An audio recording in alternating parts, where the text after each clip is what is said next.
সকাল সকাল স্লেকে স্নান করিয়ে রেডি করিয়ে খাইয়ে পাঠিয়ে দিলাম পাশের বাড়ি বোনের সাথে। হ্যাঁ, আজকে টিচার্স ডে স্পেশাল। ওর আন্টি না, আমার আন্টির কাছে। যেই আন্টির কাছে ছোটোবেলায় পড়াশোনা করেছি, কত গল্প করেছি, সুখ দুঃখের কথা বলেছি। হ্যাঁ গো, এটা আমাদের আন্টি। কিন্তু আমি বলতে পারি আন্টি কম, বন্ধু বেশি। কোনো দিন এনেকে ভয়ও পাইনি, কিচ্ছু না, কারণ উনি শিখিয়েছে। ভুল টুটি যা হয় সেই থেকে তো মানুষ শেখে। কোনো দিন আমাকে দেখে ভয় পাবি না, তোর মনে যা থাকবে, যা চলবে সবটুকু আমাকে বলবি, দেখবো আমি সেটা সংশোধন করতে পারি কি না। আজ এনার কাছে অনেক কিছু শিখেছি, শিখে আজও শিখছি। এনার কাছে অনেক কৃতজ্ঞ আমি, কেন আমার মতন ডাবমাত আমিকে ইনি গণ্ডি পার করিয়েছিল স্কুলের।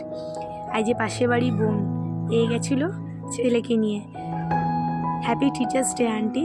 সকল ছানা পাখিরা ছিল সাথে, আর পাশে বাড়ি বোন ক্লিপ তুলে নিয়ে এসেছিলো। ওকে বলেছিলাম আমাকে দিতে, তাই ও দিয়েছে।